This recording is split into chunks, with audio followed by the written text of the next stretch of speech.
नमस्कार दोस्तों, मैं आपके बीच राकेश चौधरी। सभी का स्वागत है दोस्तों मॉक टेस्ट सीरीज में। आपने देखा कि एसएससी जीडी के 2024 के लिए हमने मॉक टेस्ट की सीरीज शुरू कर रखी है, जिसमें से 5 मॉक टेस्ट बच्चों ने लगा लिए। सुबह 6:15 बजे आपको मॉक टेस्ट मिलता है। डेली शाम को जीके की जीएस की क्लास आपको 8 बजे शाम को मिलती है, लेकिन सुबह देखा जाए तो 8:30 बजे और 9:30 बजे आपके पहले मैथ की क्लास, फिर उसके बाद में रीजनिंग की क्लास, यानी कि ये प्रॉपर आपकी क्लासेस चल रही हैं। तो जिन विद्यार्थियों ने अभी तक मॉक टेस्ट 1 को, 2 को, 3 को, 4 को, 5th को नहीं देखा, तो सारे विद्यार्थी मॉक टेस्ट को देखें। और अपने मॉक टेस्ट 6 में कितने नंबर आपके बनते हैं आप कमेंट करके बताएंगे।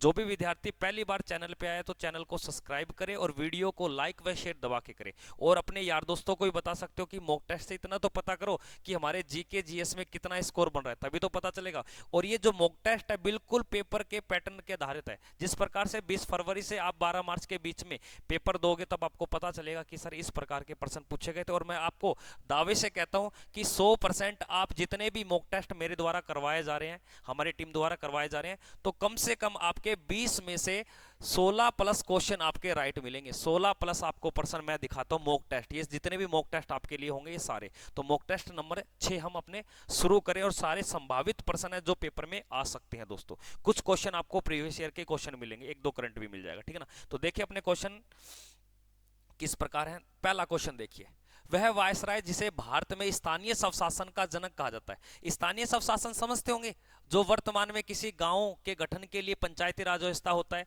किसी नगर के लिए गठन के लिए किसका निर्माण किया जाता है, आपके नगर निकाय, नगर पालिका। तो ये सबसे पहले नगर निकाय हो गया, पंचायती राज व्यवस्था हो गया। इसके बारे में सुझाव किसने दिए थे, उस व्यक्ति का नाम बताना है, यानी कि स्थानीय स्वशासन का जनक बोलते हैं। और इसी व्यक्ति ने भारत में सबसे पहले दशक की जनगणना की शुरुआत भी की थी, आपके कब, 1881 में। तो पंचायती राज व्यवस्था के लिए या स्थानीय स्वशासन के लिए जो जनक कहलाता है, उसका उत्तर होगा लॉर्ड लिट्टन, आपके लॉर्ड फ्लेमिंग, लॉर्ड कर्जन या लॉर्ड रिपन। तो यहां का जो राइट उत्तर होगा वह होगा आपके लॉर्ड रिपन। कौन होगा, लॉर्ड रिपन। आपको ध्यान देना, लॉर्ड कर्जन के समय 1905 में रेलवे बोर्ड की स्थापना की थी। ये वेरी वेरी मोस्ट इंपोर्टेंट है। लॉर्ड लिट्टन के समय, यानी कि इंदिरा गांधी, आपने सुना होगा कि सर गरीबी हटाओ का नारा, उसके समय लॉर्ड लिट्टन के समय ये आया था। अगले प्रश्न को देखिए, अगले प्रश्न में क्या दिया है, कौन से 2 राष्ट्रपति, अच्छा प्रश्न है दोस्तों, देखिए कौन से, थोड़ा थोड़ा छोटा कर देता हूं, हो जा भाई। देखिए कौन से 2 भारतीय राष्ट्रपति अपने कार्यकाल के दौरान, अब इनमें से बताना है कि वह कौन से 2 ऐसे राष्ट्रपति हैं जो अपने कार्यकाल के पद पे होते हुए मृत्यु को प्राप्त कर लेते हैं, यानी कि मृत्यु हो जाती है। वो 2 राष्ट्रपति बताने आपको, जाकिर हुसैन की, डॉक्टर राजेंद्र प्रसाद की, फखरुद्दीन अली अहमद। यहाँ पे कितने व्यक्ति आपको दिए गए हैं, 3 व्यक्ति दिए गए हैं। इसकी अगर बात की जाए तो ये राष्ट्रपति पद पे आता है 1967 में, और ये 1969 तक ही पद पे रहता है। 2 वर्ष के बाद, यानी कि इसका कार्यकाल के दौरान ही पद पे क्या हो गई, एक मृत्यु हो गई। एक तो ये व्यक्ति हो गया, ठीक है। उसके बाद डॉक्टर राजेंद्र प्रसाद 1952 में राष्ट्रपति बनता है, फिर 1957 तक रहता है, फिर उसके बाद में 1962 तक। कोई दिक्कत नहीं, आराम से कार्यकाल को पूरा करके गया ये। लेकिन फखरुद्दीन अली अहमद जो राष्ट्रपति बनते हैं 1974 में वीवी गिरी के बाद में, और 1977 तक ही पद पे रहते हैं, और पद के दौरान इसकी क्या हो जाती है, कार्यकाल के दौरान इसकी मृत्यु। यानी कि एक ये हो गया, यानी कि 1 और 3, 1 और 3 ऑप्शन में देखिए, 1 4 2 3 1 3, यानी कि ऑप्शन संख्या इसका क्या हो जाएगा, ऑप्शन संख्या बी बिल्कुल राइट होगा मेरे भाई।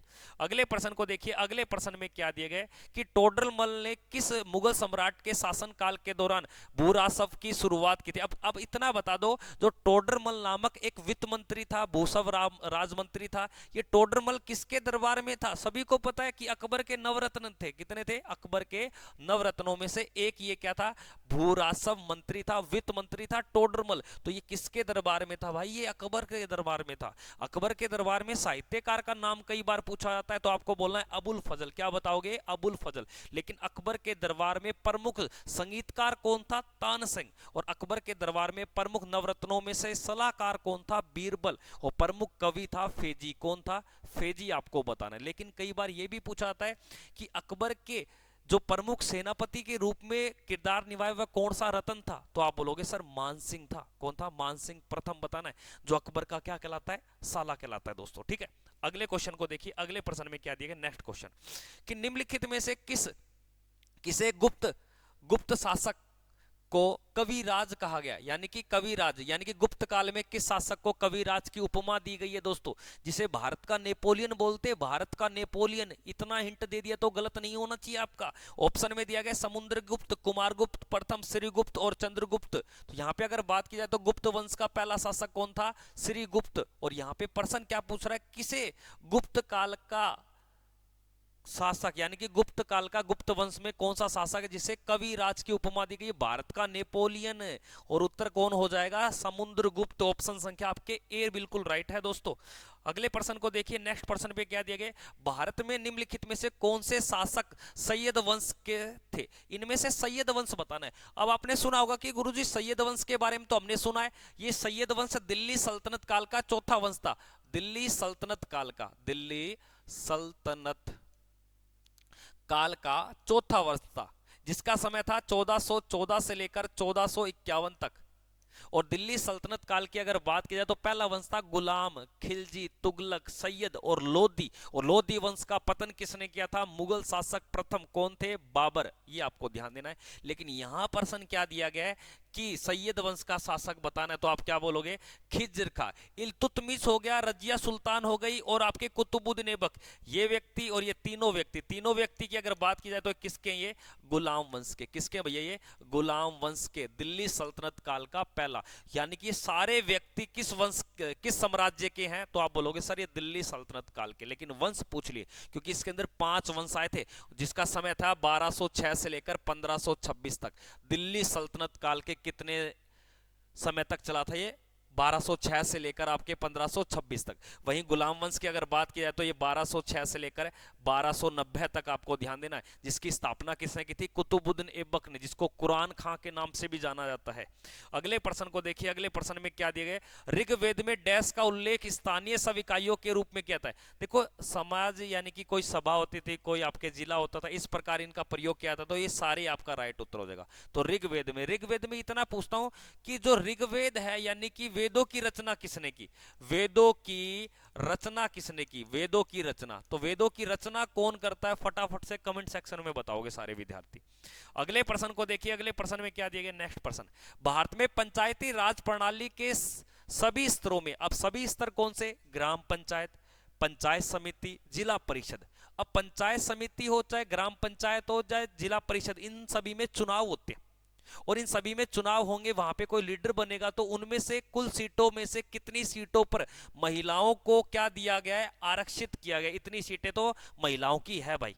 मान लो किसी ग्राम पंचायत है, यानी कि उस जिले के अंदर 50 ग्राम पंचायत आती है, कितनी आती है, 50। 50 में से इतनी सीटें तो महिलाओं को आरक्षित कर रखी है कि उन पे तो महिला ही क्या बनेगी, सरपंच बनेगी, ठीक ना। तो इनमें से आपका राइट उत्तर क्या हो जाएगा, 1/3। कितनी सीटें, 1/3। तो ये आपको ध्यान देना है, 73वां संविधान संशोधन 1992 के तहत ये प्रावधान किया गया था। Very good.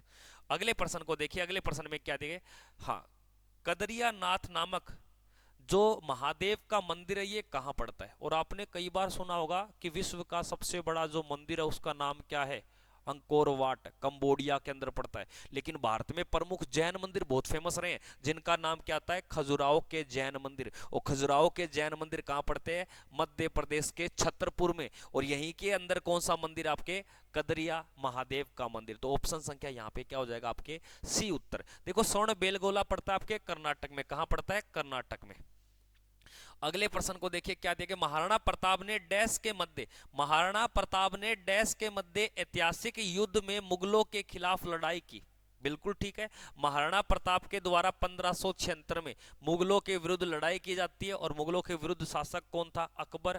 अकबर का प्रमुख सेनापति कौन था, मानसिंह। बताते महाराणा प्रताप खूब लड़ा था दोस्तों। इसके प्रिय घोड़े का नाम क्या था, चेतक। इसके प्रिय हाथी का नाम क्या था, राम प्रसाद। लेकिन इतिहासकार में अगर देखा जाए तो महाराणा प्रताप को बताया जाता है कि ये हार गया, लेकिन एक्चुअल में सही वास्तव में इसकी कहानी देखी जाए तो राजस्थान के कई इतिहासकारों के द्वारा बताया था कि महाराणा प्रताप की विजय हुई थी, अकबर की हार हुई नेहरू थी। लेकिन अगर देखा जाए यूपीएससी लेवल पर तो अकबर की इसमें क्या बताई जाती है, विजय बताई जाती है। तो ये कब लड़ा गया था, आपके 1576 में। इस युद्ध का नाम क्या है, हल्दी घाटी का युद्ध। आपको ध्यान देना है दोस्तों, हल्दी घाटी का युद्ध। कई बार ये भी पूछा जाता है कि हल्दी घाटी नामक जो स्थल है ये किस राज्य में पड़ता है, ये राजस्थान के राजसमंद जिले के अंदर पड़ता है, ठीक है ना। हल्दी घाटी का युद्ध आपको बताना है।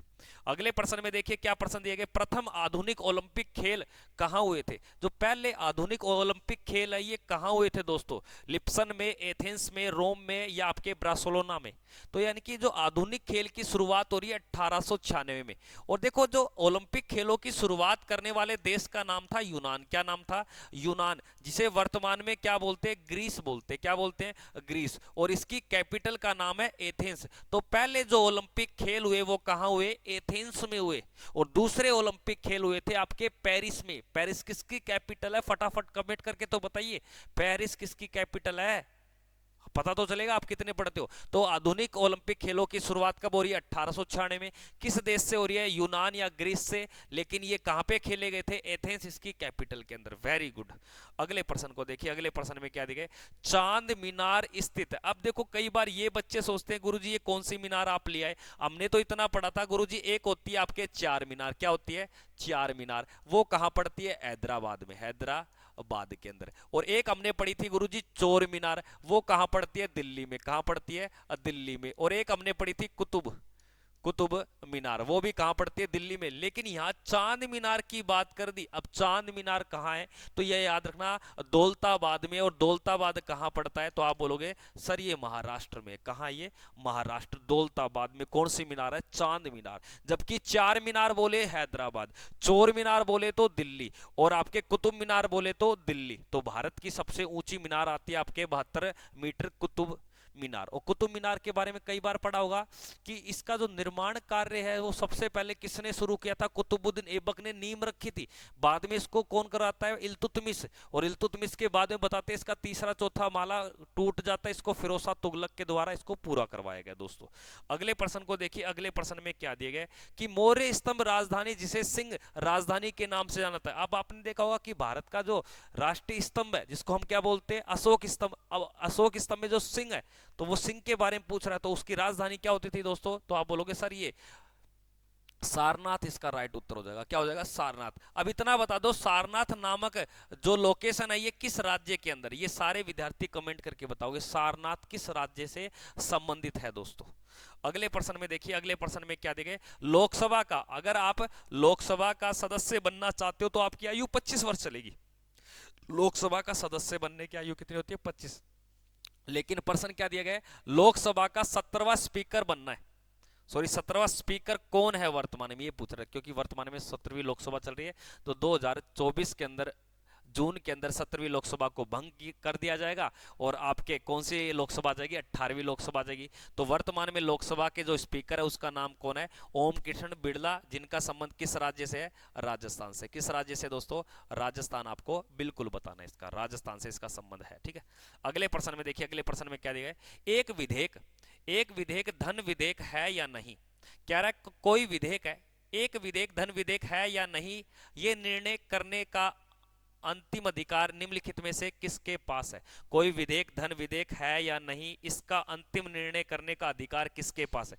तो याद रखना कोई विधेयक धन विधेयक है या नहीं, आर्टिकल 110 के तहत आपको जो अधिकार है वो किसको है, लोकसभा के स्पीकर को, लोकसभा के स्पीकर को। और लोकसभा के स्पीकर का महीने का वेतन कितना होता है, तो फटाफट से कमेंट करके बताना लोकसभा के स्पीकर का वेतन कितना होता है। तो वर्तमान में कौन है, ओम बिड़ला। आपको बताना पहला स्पीकर था जीवी मावलंकर, आपको ध्यान देना है। अगले प्रश्न में देखिए क्या दिए गए, डैश में कांग्रेस ने लाहौर में हुए अधिवेशन में पूर्ण स्वराज की मांग की थी। पूर्ण स्वराज की मांग करने वाले व्यक्ति का नाम क्या था, तो आप बोलोगे गुरुजी उसका नाम था पंडित जवाहरलाल नेहरू। तो पंडित जवाहरलाल नेहरू के द्वारा इसकी मांग की गई। और इसकी मांग किस वर्ष में की जाती है, तो इसकी मांग की जाती है सर 1929 में। और ये कहां हो रहा है, आपके लाहौर पाकिस्तान के अंदर ये अधिवेशन हो रहा है, पूर्ण स्वराज की मांग, ठीक ना, पूर्ण स्वराज की मांग। तो किसने की थी भैया? स्वराज्य मेरा जन्मसिद्ध अधिकार है, ये बात भी किसने बोली थी? पंडित जवाहरलाल नेहरू। ऑप्शन संख्या ए इसका बिल्कुल राइट। अगले प्रश्न में देखिए क्या प्रश्न दिया गया, 1946 जब 1946 में भारत के संविधान सभा की अंतरिम सभापति बनाया गया। तो आपने देखा होगा 1946 में संविधान सभा का गठन किया था, जिसके पहले अध्यक्ष जो बने थे वो अस्थायी बने थे, वही प्रश्न पूछ रहा है। तो इसका राइट उत्तर क्या हो जाएगा? डॉक्टर सच्चिदानंद सिन्हा। कौन था भैया? डॉक्टर सच्चिदानंद सिन्हा। लोकसभा के पहले अध्यक्ष कौन थे? तो जीवी मावलंकर। संविधान सभा का पहला स्थायी अध्यक्ष कौन था? डॉक्टर राजेंद्र प्रसाद। प्रारूप समिति का अध्यक्ष कौन था? डॉक्टर बी आर अम्बेडकर, जिसके कारण इसे भारतीय संविधान का पिता कहा जाता है। अगले प्रश्न को देखिए, अगले प्रश्न में क्या दिया गया? रामचरितमानस। जो रामचरितमानस नामक एक क्या है? रचना है, ये किसके द्वारा की गई? रामचरितमानस किसके द्वारा लिखी गई है? अगर ये प्रश्न गलत होता है तो भाई साहब आप एसएससी जीडी के पेपर के बिल्कुल लायक नहीं हो दोस्तों, ठीक है ना। ये बुरा लग रहा है, बोलते ना कि सच हमेशा कड़वा होता है, तो ये कड़वा आपको नजर आएगा दोस्तों, ठीक है ना। तो इससे आपको ये नहीं है कि ईर्ष्या करने लग जाओ आप में से। तो प्रेमचंद के द्वारा, कालिदास के द्वारा, मुंशी दास के द्वारा या तुलसीदास के द्वारा? तो रामचरितमानस की जो रचना की है वो किसके द्वारा की गई? तुलसीदास के लिए। भारत का शेक्सपियर किसको बोलते हैं? आपके कालिदास को। कालिदास ने अभिज्ञान, शकुंतलम, रघुवंश और मेघदूत नामक रचनाएं लिखी है। मुंशी प्रेमचंद के दास के द्वारा आपके गबन, गोदान, रंगभूमि, कर्मभूमि किसकी आती है? प्रेमचंद की। अगले प्रश्न को देखिए, अगले प्रश्न में क्या दिया गया? निम्न में से कौन सा विश्व का सबसे बड़ा महासागर है? तो विश्व का सबसे बड़ा महासागर पूछ रहा है। अगर प्रश्न आ जाए विश्व का सबसे बड़ा सागर कौन सा है, तो सबसे बड़े सागर की अगर बात आए दोस्तों, सबसे बड़े सागर की, तो सागर में याद रखना है सबसे बड़ा सागर जो है उसे बोलते हैं दक्षिणी चीन सागर। तो दक्षिणी चीन सागर विश्व का क्या है? सबसे बड़ा सागर है, दक्षिणी चीन सागर विश्व का सबसे बड़ा सागर है। लेकिन यहां प्रश्न पूछा है सर महासागर कौन सा है, तो आप बोलोगे सर विश्व का बड़ा भी पूछे और गहरा भी पूछे, किसको बताओगे? प्रशांत महासागर को। कोई दिक्कत? किसी को कोई दिक्कत नहीं है, वेरी गुड। अगले प्रश्न की ओर बढ़ते हैं। अगले प्रश्न में क्या दिए गए कि विश्व की सबसे गहरी झील का नाम बताना है। कि सर विश्व की जो सबसे गहरी झील है उसका नाम बताइए कौन सी है? विश्व की सबसे गहरी झील है, मीठे पानी की झील है, लगभग आपके 1435 इसकी गहराई बताई जाती है, जो बेकाल आपके झील के नाम से जानते हैं। और ये कहां पड़ती है? रूस में। कहां पड़ती है दोस्तों? रूस में। आपको बताना है कि जो विक्टोरिया नामक झील है ये कहां पड़ती है? अफ्रीका की सबसे बड़ी झील है, यहीं से नील नदी अपना पानी उठा के चलती है दोस्तों। अगले प्रश्न में देखिए, अगले प्रश्न में क्या दिया गया? प्रश्न नेक्स्ट, निम्नलिखित में से कौन सी बाणभट्ट की रचना है दोस्तों? तो निम्नलिखित में से कौन सी बाणभट्ट के द्वारा लिखी गई है? अब आपको पता है बाणभट्ट किस राजा के दरबार में ये कवि था, तो आप बोलोगे गुरुजी ये हर्षवर्धन के दरबार में कवि था बाणभट्ट। हरिश्चरित्र, गीत रामायण या आपके भगवत गीता, सूर सागर। तो दोस्तों सूर सागर जो लिखी है वो किसके द्वारा लिखी गई है? सूरदास के द्वारा। भगवत गीता की अगर बात की जाए तो किसके द्वारा लिखी गई है? वेद व्यास के द्वारा। और आपके जो हरिश्चरित्र की अगर बात आती है वो किसके द्वारा लिखी गई है? बाणभट्ट की।